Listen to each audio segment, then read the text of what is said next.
News देख रहे हैं आप। मैं हूं आपके साथ साधना पुत्रा और आप देख रहे हैं हमारा खास कार्यक्रम हरियाणा डायरी। इस कार्यक्रम का एक ही उद्देश्य है कि आप तक हरियाणा के हर उस विकास की जानकारी पहुंचाई जाए जो मुख्यमंत्री मनोहर लाल के नेतृत्व में लगातार किया जा रहा है। तो बने रहिए हमारे साथ और देखते रहिए हमारा खास कार्यक्रम हरियाणा डायरी।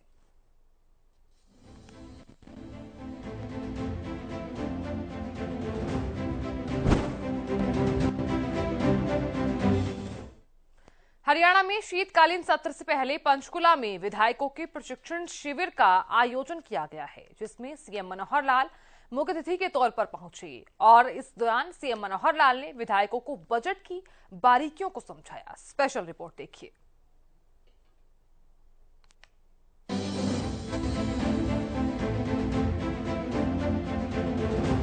हरियाणा की मनोहर सरकार ने शीतकालीन सत्र से पहले बजट पर मंथन शुरू कर दिया है। राज्यों के वित्त प्रबंधन और बजट पर आयोजित कार्यक्रम में मुख्यमंत्री मनोहर लाल बतौर मुख्य अतिथि शिरकत कर रहे थे। इस दौरान सीएम मनोहर लाल ने कहा कि पिछले 3 सालों में वित्त मंत्रालय देखने के दौरान बजट की बारीकियों को सीखने का मौका मिला है। बजट के कई अनछुए पहलुओं से भी रूबरू हुआ है। आय और खर्च को ध्यान में रखकर बजट बनाया जाता है। कोरोना काल के बावजूद हरियाणा में तय सीमा में ही ऋण रखा गया है।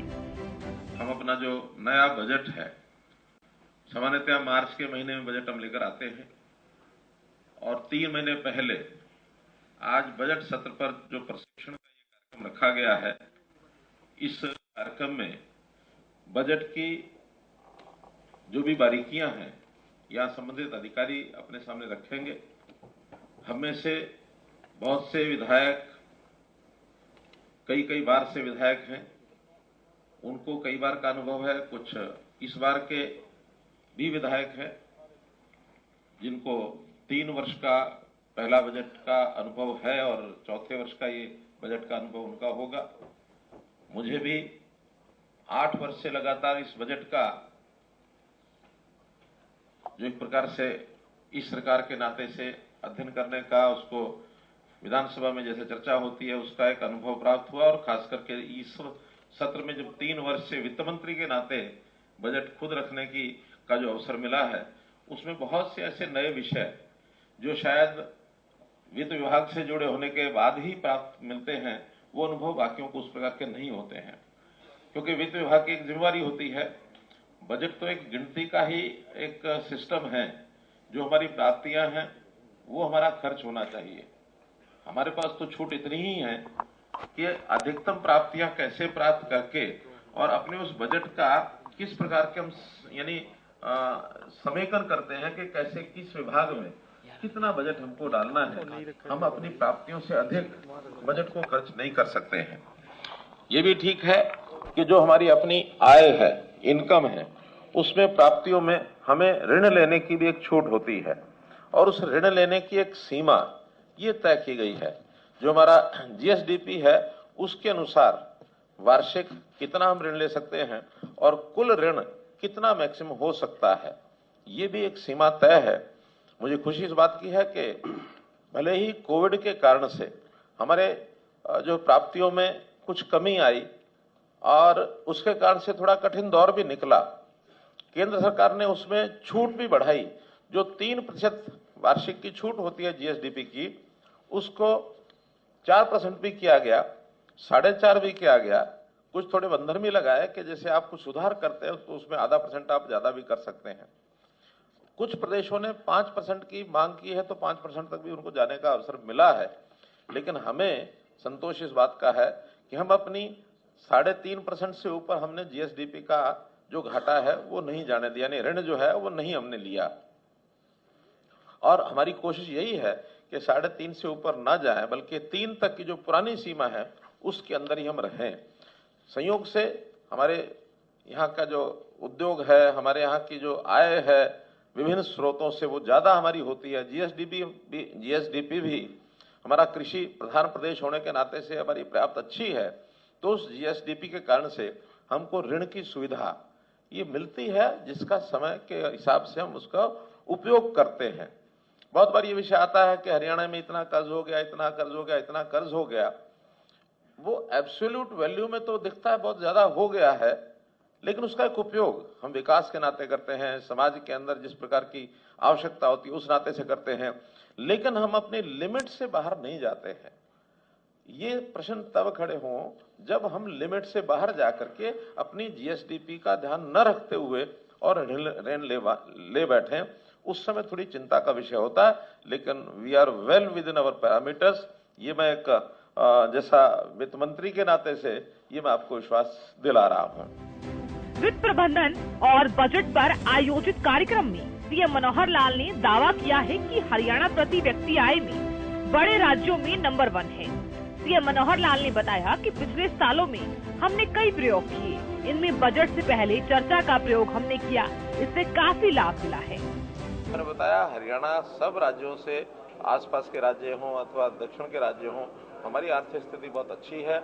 हमारा जो जीएसडीपी है वो हर वर्ष बढ़ता है और जितनी मात्रा में जीएसडीपी बढ़ता है उतनी ही मात्रा में हम जो है वार्षिक जो कर्ज वही लेते हैं, उससे ज्यादा नहीं। हमारे कर्ज की जो लिमिट होती है अभी तक थी 3%, लेकिन कोविड के कारण से इसको 4.5 और 5% भी किया गया, लेकिन हमने अभी भी 3.5% से ऊपर अपना बजट का जो ऋण है वो कभी प्रस्तावित नहीं किया है। और अब आगे हम विचार करते हैं कि 3.5 को भी घटा करके हम कोशिश करेंगे इसको 3% तक ही रखा जाए। जीएसडीपी बढ़ने से और हमारे स्कोप जो है हमारे पास ऋण लेने का पर्याप्त होता है, उससे हम लेते हैं और उससे विकास के काम, जनता के जो हित के काम हैं वो सब हम करते हैं। हम जनता के हितों में जो योजनाएं, जो उन्हें घोषणाएं की हैं, जो हम सब्सिडी देते हैं, जो हम ग्रांट्स देते हैं, जो हम रेवेन्यू के जो खर्च करते हैं, वो सारे बाकी प्रदेशों से भी अधिक हैं। उदाहरण के तौर के ऊपर हमारे यहाँ सबसे ज्यादा जो ओल्ड एज पेंशन है वो सब प्रदेशों से ज्यादा है। हमने अभी आयुष्मान भारत में भी, बाकी देश में तो केंद्र की जो सीमा है 1,20,000 रुपये वार्षिक की, हमने उसको 1,80,000 रुपये तक वार्षिक कर दिया है। और जो आयुष्मान भारत की जो परिवार उसमें छूट गए हैं और परिवारों को बढ़ा करके जो चिरायु हरियाणा योजना शुरू की है उसमें लगभग 550 करोड़ रुपया हम अतिरिक्त खर्च कर रहे हैं। इसलिए हमारे हरियाणा में हम खर्च भी ज्यादा करते हैं, इनकम भी ज्यादा करते हैं और ऋण भी अपनी लिमिट में लेते हैं, उससे ज्यादा लिमिट लेते नहीं। सीएम मनोहर लाल ने कहा कि हर बार बजट को लेकर नए प्रयोग सरकार और विधानसभा की तरफ से किए जा रहे हैं। इनमें विधायकों को ट्रेनिंग देना विधानसभा का अच्छा और नया प्रयोग रहा है। ऐसे कार्यक्रम बजट के सभी पहलुओं से परिचय कराते हैं। हरियाणा वित्तीय प्रबंधन में सभी राज्यों से अच्छी स्थिति में पहुंच चुका है। पिछले 2 वर्षों से हम जो भी स्टेक होल्डर्स हैं उनकी परामर्श समितियां भी बनाई गई हैं, उनसे परामर्श करने के लिए कुछ बैठकें भी की जाती रही हैं। उसका बहुत बड़ा लाभ उन दिनों में, उन दोनों वर्षों में हुआ है। इस बार मैं स्पीकर साहब का बहुत धन्यवाद करता हूं, आभारी हूं कि 3 महीने पहले और अगले बजट के संबंध में कुछ ट्रेनिंग सेशंस, कुछ एक्सपर्ट्स को बुला करके ये किए जा रहे हैं। और इसमें हमने भी आग्रह किया है कि जो बजट सत्र में सामान्यतः विधायक अपनी डिमांड्स को उठाते हैं, उसकी बजाय अभी 3 महीने पहले यदि अपनी डिमांड्स बता देंगे तो उनको बजट के अंदर समायोजन करना आसान होता है। अन्यथा बजट प्रस्तुत होने के बाद कई बार ऐसी डिमांड्स को समायोजन करना कठिन होता है। तो ऐसा विधायकों ने इस बात को सराहा है और मुझे लगता है कि अभी 3 महीने पहले ही अपने अपने क्षेत्र की डिमांड के हिसाब से अगर वो बताएंगे तो आगामी बजट में उनको समाहित किया जा सकता है। एक बहुत अच्छा ये प्रयोग है और इससे विधायकों की ट्रेनिंग होगी, उनकी समझ भी बढ़ेगी और बजट के जो मुख्य पहलू होते हैं उन सब पहलुओं के बारे में भी उनको जानकारी मिलेगी, ताकि बजट सेशन में एक अच्छे प्रकार का बजट वो पास किया जा सके। बता दें कि सीएम मनोहर लाल पिछले 3 सालों से वित्त मंत्रालय का काम भी देख रहे हैं। सीएम मनोहर लाल ने अपने कामों के बलबूतों पर ही हरियाणा प्रदेश को देश के अग्रिम राज्य की श्रेणी में लाकर खड़ा कर दिया है। इसी कारण प्रदेश के लोकप्रिय मुख्यमंत्री की कार्यशैली से आज प्रदेश का हर वर्ग सुखी दिखाई दे रहा है।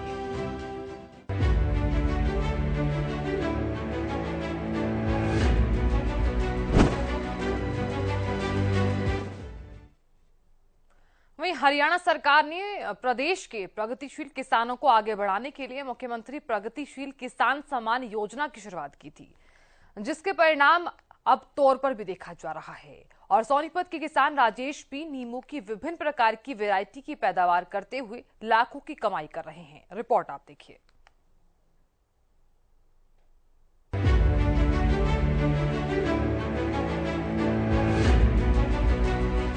भारत के किसान जी तोड़ मेहनत करके फसलों को उपजाते हैं, जिससे कि हमारे घरों तक समय पर भोजन पहुंच सके। इसके लिए हरियाणा की मनोहर सरकार भी किसानों की इसी कड़ी मेहनत और लगन के लिए खूब हौसला अफजाई करती है। खासकर खेती किसानी में आधुनिक विधियों को अपनाकर बेहतर प्रदर्शन करने वाले किसानों को ज्यादा प्रोत्साहित किया जाता है। हरियाणा राज्य की मनोहर सरकार भी किसानों के उत्थान के लिए लगातार इस तरह की योजनाएं चला रही है, ताकि प्रदेश के किसानों की आय को दोगुना किया जा सके। इसी को लेकर प्रदेश की मनोहर सरकार ने मुख्यमंत्री प्रगतिशील किसान सम्मान योजना की शुरुआत की थी, जिससे कि खेती के क्षेत्र में कुछ नया करने वाले प्रगतिशील किसानों के प्रयासों को सराहना मिल सके। मुख्यमंत्री मनोहर लाल और उनकी सरकार की नीतियों का परिणाम आज हमें साफ तौर पर दिख रहा है। एक प्रगतिशील किसान सम्मान योजना ये बनाएंगे।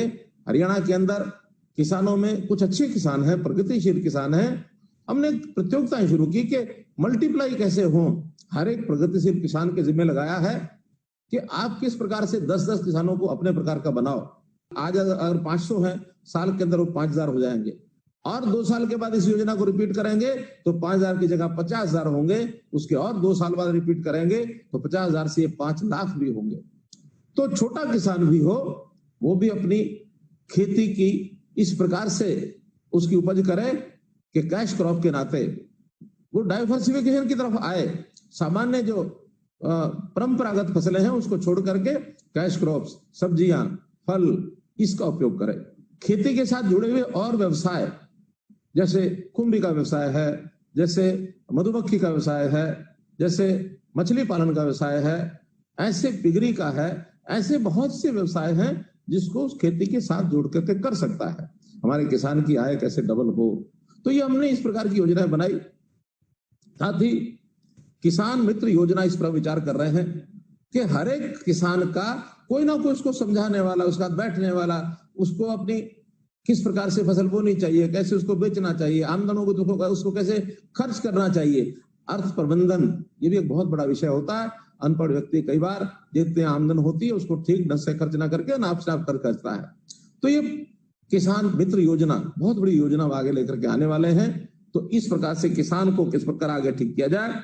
हमने जैसे किसान क्रेडिट कार्ड एक बने थे, उसी तर्ज पर पशुपालन क्रेडिट कार्ड इनको भी बनवाया है, ताकि जो पशु रखते हैं पशुओं के लिए भी अगर वो खरीदना है, उनको आगे बढ़ाना है, तो उसके ऊपर वो कर्ज ले सके। पशुओं का बीमा, पंडित दीनदयाल उपाध्याय पशु सुरक्षा बीमा योजना, ये हमने लागू किया। लगभग 3.5 लाख पशुओं का भी बीमा कराया है। हमारे परिवार में जैसे कोई दुर्घटना होती है, बीमे के कारण सबको लाभ हो जाता है, लेकिन इसी प्रकार से पशुओं के बीमे से भी उसकी जान माल की कोई नुकसान होता है तो उसका लाभ उसको हो सके। हमने मुख्यमंत्री खेत सड़क मार्ग, खेतों के अंदर जो मार्ग थे उनको पक्का बनाने के लिए 25-25 किलोमीटर का 2-2 बार कंस्टिट्यूएंसीज को ये लाभ दिया है। आने वाले 2 साल में और इसको लगभग 100 किलोमीटर ये सड़क मार्ग जो बनेंगे खड़ंजे के, इसका भी प्रावधान किया और कई विधानसभा में ये काम शुरू हो गया है, ताकि खेत में आते जाते आज बरसात के कारण से, पानी के कारण से जो कीचड़ भरता है, तो उस कीचड़ की बजाय वो मार्ग पक्का हो, उससे आने जाना सुविधाजनक हो सके। तो ऐसा ही हमने योजना शुरू की है।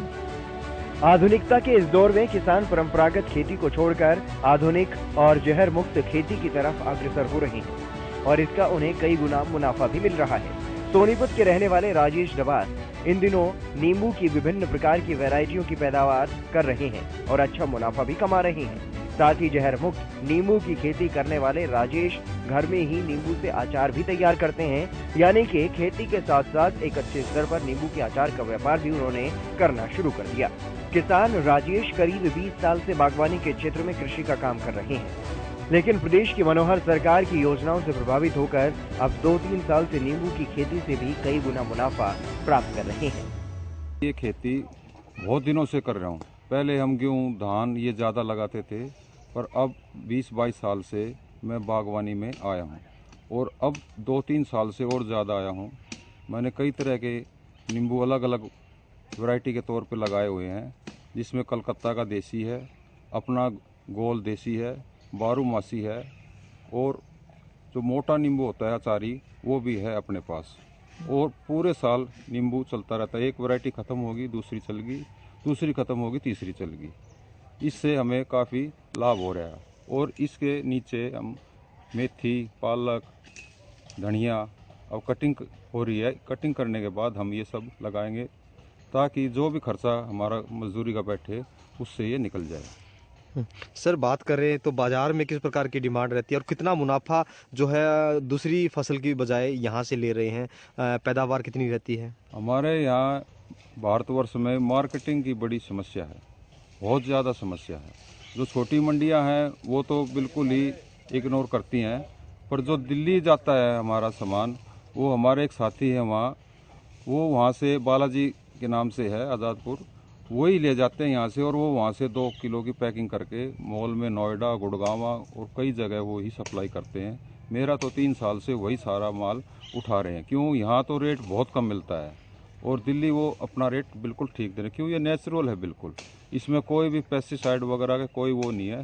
सारा अपने गौमूत्र से घर में ही तैयार किया हुआ है, वही स्प्रे करते हैं और उसी का लाभ सबको हमें मिल रहा है। जहर मुक्त खेती है। जहर मुक्त खेती है, कोई भी हमें इसमें वो नहीं डालते। सर 650 पेड़ लगाए हुए हैं 2 एकड़ में और गर्मी में जो रेट रहता है वो बहुत ही अच्छा रहता है। गर्मी में तो आप ये मान के चलो कम से कम एक पौधा 1000-1200 रुपये का हो जाता है और सर्दियों में यही पौधा 300-350 रुपये का होता है।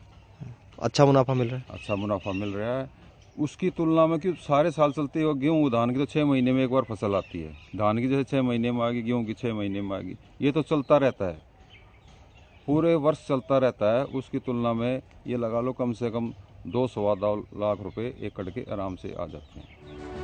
किसान ने बताया कि वो अपने नींबू की पैदावार को दिल्ली, गुड़गांव, नोएडा और अन्य जगह सप्लाई करते हैं और इसके लिए एक व्यापारी खुद उनके नींबू की मांग करता है और पैकिंग करने के बाद उन्हें बाजार में बेच देता है। 3-4 साल से मैं यहीं से नींबू लेके जाता हूँ। क्वालिटी बहुत बढ़िया है, ये लोग पसंद करते हैं और वहाँ पे यहाँ से अच्छे दाम में बिकता है। गर्मी में ये 80-100 के आसपास बिकता है। अब जैसे सीजन चल रहा है, ठंड का चल रहा है, अब ये 30-40 की पोजीशन चलती है। क्वालिटी बहुत बढ़िया है। मैं 3 साल से मैं यहीं से लेके जा रहा हूँ। तो किस प्रकार से आप बेचते हैं, किस प्रकार पैकिंग करते हैं, कहाँ पहुँचाते हैं? इसको पैकिंग करते हैं, होटलों में दे देते हैं और कस्टमर आते हैं जो बढ़िया है, जिनको जूस चाहिए इसमें अच्छा, तो आते हैं लेके जाते हैं। तो मॉल वगैरह में भी रहता है? हाँ, मॉल में भी देते हैं। कहाँ के मॉल में देते हैं? जैसे थाईलैंड का नींबू आता है ना, मोटे वाला आता है, उस तरह की वैरायटी है ये, तो उसमें भी चल जाता है। ये क्वालिटी बहुत बढ़िया, लोग पसंद कर रहे हैं और ये बढ़िया चल रहा है। फरीदाबाद के गांव फतेहपुर बिल्लोच में 4 अवार्ड से नवाजे गए यस मोहन सैनी ने भी नई मिसाल पेश की है। उन्होंने परंपरागत खेती को छोड़कर 20 एकड़ फूलों की खेती और 10 एकड़ में ऑर्नामेंटल प्लांट लगाया गया, जिससे उनको आज काफी मुनाफा मिल रहा है। दूसरे किसान आज उनसे प्रेरणा ले रहे हैं। वो अवार्ड में जैसे पूसा में प्रदर्शनी लगती है, वहाँ अपनी फूलों की मैं प्रदर्शनी लगाता हूँ, तो उसमें मेरा फूल फर्स्ट ही आया था। वहाँ जैसे रजनीगंधा लगाया था तो मेरे से अच्छा रजनीगंधा था नहीं पूरे इंडिया का। वहाँ पे मेला लगा था तो वहाँ पे मेरा ही फर्स्ट दिया था उन्होंने। तो मेरे को doctor Zakir Hussain challenge cup से उन्होंने मेरे को नवाजा पिछले साल।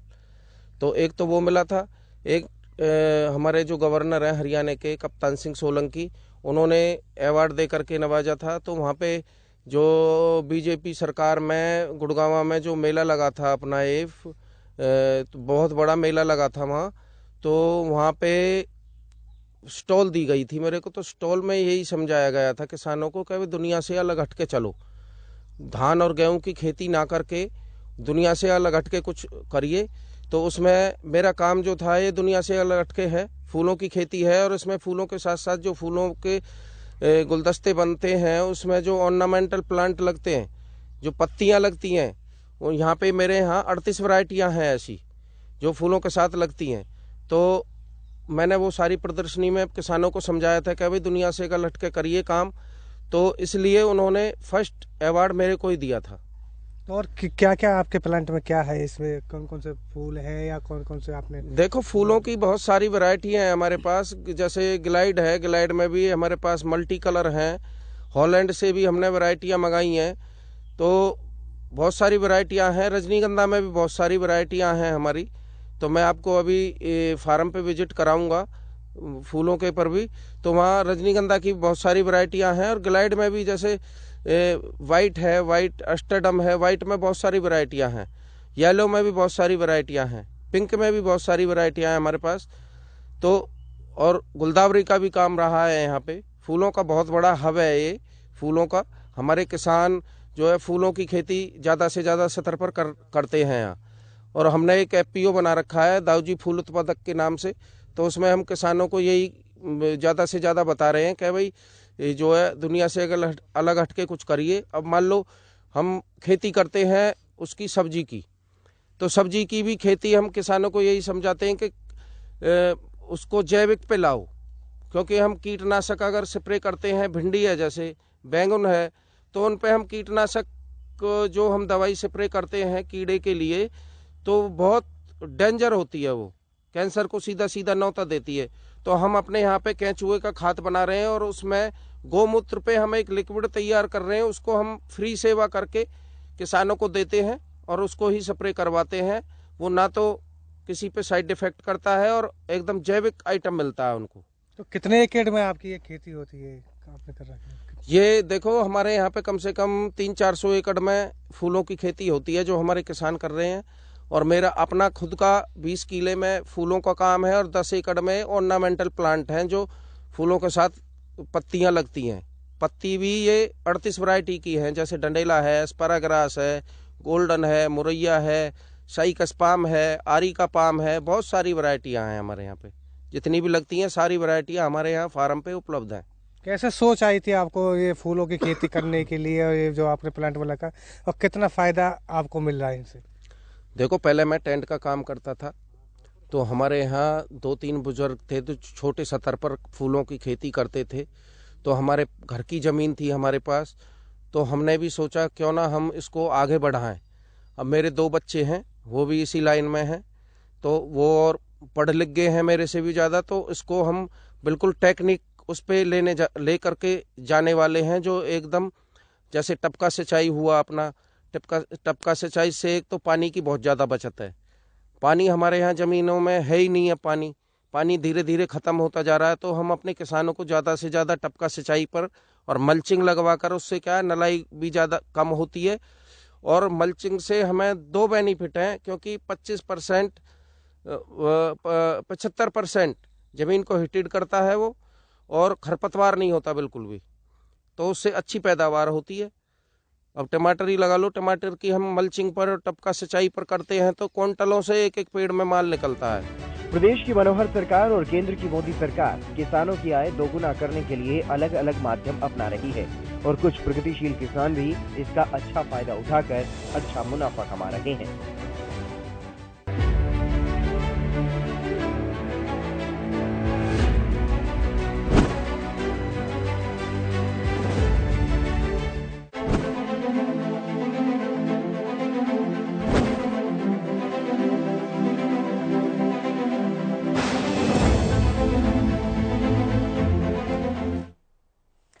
सीएम मनोहर लाल के कुशल नेतृत्व में हरियाणा लगातार अग्रसर है। ऐसे में हरियाणा का हर वर्ग मनोहर सरकार के कार्यों से काफी संतुष्ट नजर आ रहा है। हरियाणा की मनोहर सरकार का एक ही मकसद है कि प्रदेश के अंतिम व्यक्ति का विकास किया जा सके। आप देखते रहिए हरियाणा न्यूज। कल फिर मुलाकात होगी। नमस्कार।